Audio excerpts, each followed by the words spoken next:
Drawing things for complete strangers, but my parents will probably watch this, so I guess they're not our strangers completely. Bad art. Yellow, and welcome to another episode of Bad Art. For all you regulars out there, you already know what it is. For all you newcomers out there, it's a video series where I draw things and I talk things. So before I get started, let me just go ahead and issue an apology to anyone out there who has stumbled across my videos and just listened to one of them or watched one of them and was like, you know what? This guy's pretty cool. I'm going to check out the rest of his stuff. And let's say that you got interested or hooked on my bad art videos and stuff and the content that I've put out, and you realize that I usually at least one video a week, and preferably on Mondays, maybe a Tuesday or something, if I'm running a little late. And last week you were just like, well, where's he at? He's usually here. Where's the video? Where's the content? Did he quit? I'm sorry. I did not quit. Long story short, I got a new job, and it's going to be in a field that I've been trying to get into for a while, and I'm very happy, and I'm very excited. I'm excited to be leaving my current job that has nothing to do with what I want to do with my life. So, yeah. And I had to go through the whole interview process. I had to go through training and stuff like that. And I was trying to juggle that and bad art. And before I knew it, a week had gone past, and I realized that I couldn't post the bad art. I couldn't get it done in time. I basically had to prioritize the new job over bad art, because at the end of the day, the new job is what funds bad art. So, it was a sacrifice that had to be made. But I got the job. Things are coming up for your boy. All is well. I'm sorry. Now let's get back to work. So this week, we're going to be talking about Persona 5. 2 weeks ago, TGS happened. For those who don't know, TGS is Tokyo Game Show.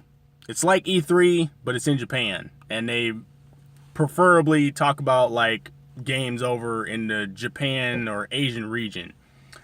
And I didn't really check it out because I wasn't too interested on what was going on at TGS. The only thing that I cared about that was coming out of it was the release date for Persona 5. Because there was rumor that game was going to be coming out later this year.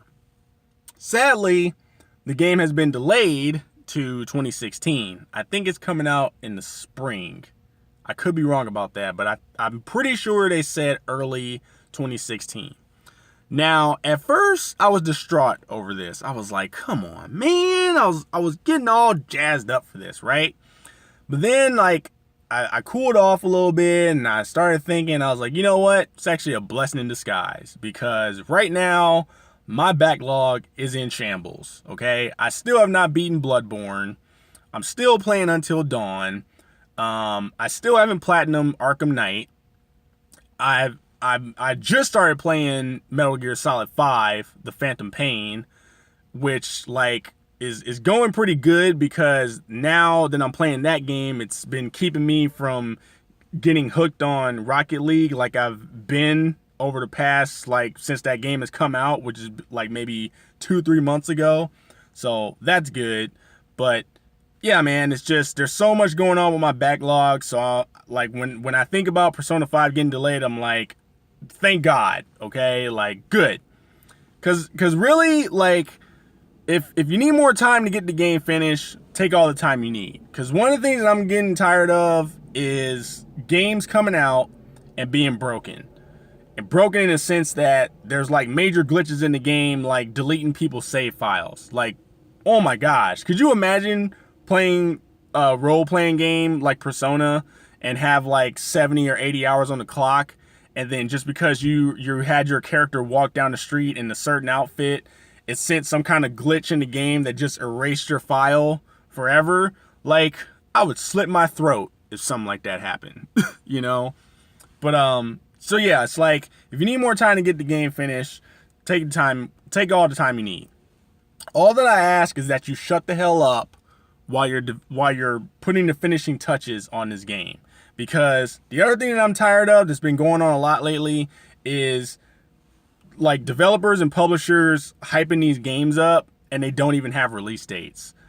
Like, for example, Final Fantasy 15. I've been hearing about Final Fantasy 15 since back when it was called Final Fantasy Versus 13. Remember that? Years ago. That game still hasn't come out. They've been putting out demos. They've been putting out trailers for it. You know, they talk about how they're 65% done and 70% done and stuff like that. And that game still doesn't have a release date. Shut the hell up about that game now, okay? I don't want to hear any more about that game or any other game unless you got like a concrete release date. Another example, IGN. IGN does this thing now called IGN First, where they'll pick like certain games and talk about them for the entire month, like just giving you like all these details on the game. They've done games like No Man's Sky, and they recently did Scalebound. Neither of these games have release dates. I know for a fact that Scalebound is nowhere near getting ready to come out this year. And if I had to guess, I would say it come out late 2016.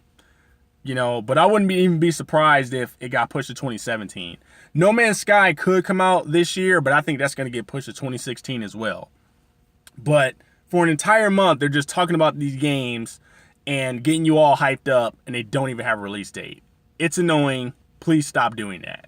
So, yeah.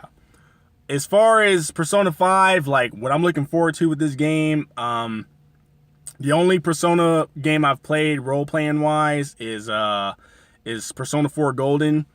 And I know there are going to be new characters and stuff like that, but I still just like the whole setup of the game. I love the way it looks. It looks like Catherine, but instead of like that pink and magenta kind of color scheme, it's more of like a black and red color scheme. And it looks like it's going to be a little darker than Catherine, because I guess it's supposed to be something about people stealing hearts or something, you know, and they're running around wearing masks, and apparently they're cat burglars as well. So I think that's going to be cool. I can't wait to play it. But yeah, that's what I'm looking forward to. One thing that I hope that they fix with the game, with Persona 5, is the dungeons. Because my biggest gripe with Persona 4 Golden was the dungeons. Was running through the same level for like 20 times until you finally got to the boss to beat them, right? The levels were just so repetitive. And you know, like, you'd be on like level 5 and the person you're trying to save would be telling you, oh, you're almost there. And like 10 or 20 levels later, you finally get to the boss, you know? And if you're like me, you probably got impatient on like level 11 and you were like, you know what, screw it, I'm not fighting anymore, I'm just gonna find the stairs and get to the boss, you know? And then when you get to the boss, you keep dying from one hit, and you're like, oh yeah, it's because I skipped all those levels and I wasn't grinding anymore, so now I'm weak as hell, and now I gotta go all the way back down to where I lost my patience and work my way back up, fighting constantly, you know? So I just hope that they fix that in Persona 5, because I've heard that previous Persona games before Persona 4 are like that too with their dungeons, where they're very repetitive, and it's really hard to like navigate through them and to stay interested in the game when it's like just keep doing the same stuff over and over again. And sometimes you run into some characters where they can kill you in one hit and you have to start all over and stuff. So hopefully like that gets addressed in Persona 5. Another thing I would like to see too is that I want to do more social things before the day is over. In Persona 4 Golden, it was more of like you had like one or two things that you could do before the day ended. I would like to do a little bit more than that in Persona 5 before the day ends, just because I enjoy the whole like building the social links, like going out on dates and hanging with friends and going to the movies and reading books and stuff like that. Like, you know, you could add a couple more activities that you could do within the day instead of just relegating it down to two things and calling it a day, you know? So, anyway. But, like I said, the game looks great.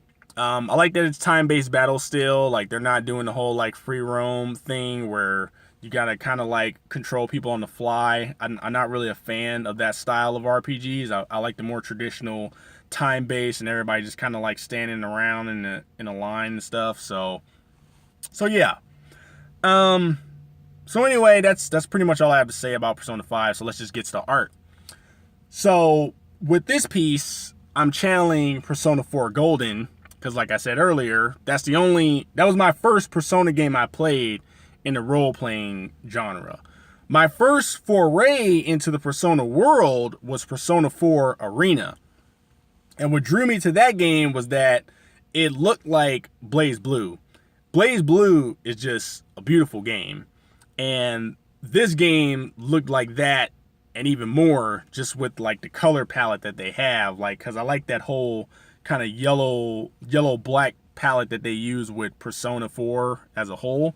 So like the colors was just so vibrant, so that attracted me to the game. The fact that Atlas was behind it, you know, me and Atlas go way back, you know, a little bit of Snowboard Kids 1 and 2 on the Nintendo 64, you know what I'm talking about. So, you know, they had that. And then, you know, they made Catherine, which I love. So that's like the most recent game that they've made that I've played. So yeah, man, I started out in Persona 4 Arena, and that's where I fell in love with Chie. And I was pursuing Chie in Persona 4 Golden, but I immediately, or not immediately, but like I was trying to pursue her, but she had this thing where she just kept talking about Yukiko. Like, I'd be taking her on dates and stuff, man. Like, we'd be in the park training, and, you know, I'd take her out for steak dinners and stuff and take her to the movies. And she just always talked about Yukiko. And she would always bring Yukiko most of the time as well. And I'm just like, damn, dude, like, I'm trying to get to know you, Chie, and all you do is bring up Yukiko and bring her around, man. Like, I want to know about you. I want to know about Yukiko. You know what I'm saying? But she just kept on, like, bringing her in, man. She kept on bringing that third wheel. So I eventually just got to the point where I was like, you know what? I'm done, dude. Like, we can fight alongside each other and battle, and hang out and shit. But as far as like anything romantic, like, I'm done, dude. Like, I can't do this. And lo and behold, I ran into Rize. And it was funny with her because in Persona 4 Arena, because Persona 4 Arena takes place after Persona 4 Golden. So it kind of sucked when I played Persona 4 Golden after I played Arena, because a lot of stuff was spoiled for me.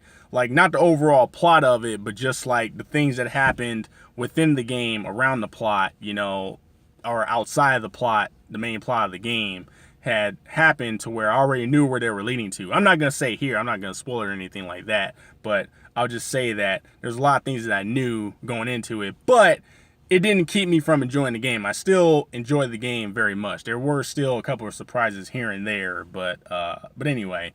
So, but like, anyway, back to Rize. When I first met Rize, I met her in Arena, and she was a commentator, and she was like really evil and stuff. Like, she would talk mad shit about you, like whether you were doing good or bad. She'd always just like take you down, you know, and just verbally abuse you. So like, when I got to her in Golden, when they were talking about like Rize being in town and stuff, I was like, screw Rize. I ain't all about her, man. You know, she's a, you know, whatever. She's a floozy. And but then I got to meet her, and I saw how chill she was and how down to earth she was, and I was like, oh, Rize, you're so sweet, you know, like, you're so chill, like, I love that. And then like, and she was like really open and stuff too. Like, she would just be like, oh, you know, senpai, I think you're cute, you know, we should go out on a date or something, you know, I think we make a really good couple. And I was like, all right, you know, and I just kept hanging out with her, you know, and getting to know her more and stuff like that.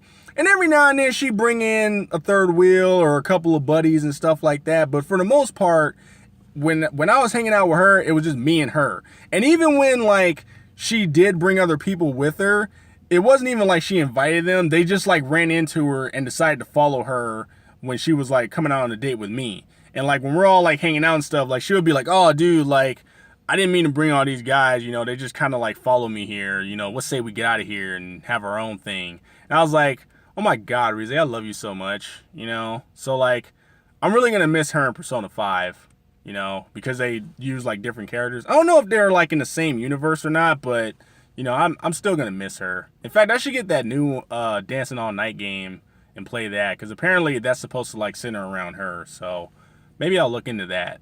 But anyway, as far as this piece goes, it started out with just me drawing Chie, but then eventually I wanted to do more.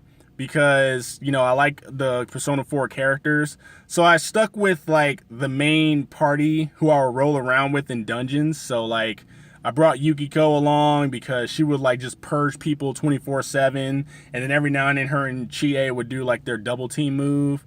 I like to bring Teddy because he was really good at casting like strong magical powers at the enemies. And then my boy Kanji was just like always hitting people with critical attacks. Well, not always, but most of the time when he just did like regular attacks, he would just hit them critical like most of the time and daze people and stuff. So this was a crew who I rode around with, and it was a pain in the ass to try and figure out who I wanted to bring, because you know you can only bring 3 other people, including like your avatar character that you use. So like it was a really pain to like try and figure out who was gonna get left out at certain times, you know. But this is the people who I roll with, you know. So these are my folks. These are my woes, okay? These are my woes. And we was rolling through the dungeon. I was rolling through the dungeon with my woes. But anyway, that's the piece. I'm really not happy with the way it turned out. I mean, it was part of me was rushing, the other part was just me like not really being accustomed to drawing these characters because I don't draw them that much. So maybe I'll draw them some more now that I've like gotten my feet wet a little bit. And then their personas were just like crazy with their designs and stuff. It's just so many lines, so many things just all over the place, man. I just kind of freaked out and was stressing out and stuff over everything, but I got it done. It's in the books now, another Chukaso in the books, so it's on to the next one. Let's not dwell on the past. So I'm about to be out. If you want to reach me, talk to me about some stuff, whether you agree or disagree, or just want to like talk about anything or Persona or all that, or how much you are looking forward to playing Persona, hit me up on Twitter at the Chewels. Hit me up on Instagram at ChewVision. Send me an email, chewels85@gmail.com. I started this new video series called Movie Tuesday, where I review movies and I'll tell you if the movie's worth going to the theater to see or not. It's just one video right now. I'm going to work on some more because besides playing video games, I love going to watch movies, and I don't really have anybody to talk to, or I don't have anybody to talk with about the movies that I see, because they either don't care or they haven't seen the movie and have no interest whatsoever in seeing the movie and stuff. So this is just my way of like kind of like seeing if there's any like-minded people out there who like whether agree or disagree with my taste in movies and stuff like that, or you know, maybe you care about my opinion or want to contest it, whatever. Just if that's any interest to you, like feel free to check it out, because it's there, and there will be more because I enjoy talking about movies. So yeah. But anyway, that's about it for me. I've rambled on long enough. Like I said before, I'm back. Sorry for the delay. So you know, the streak is over, but now the record is set at 28 weeks straight of bad art. So let's like try and break that record starting now. All right. So that was bad, but it could have been worse. And I'm out.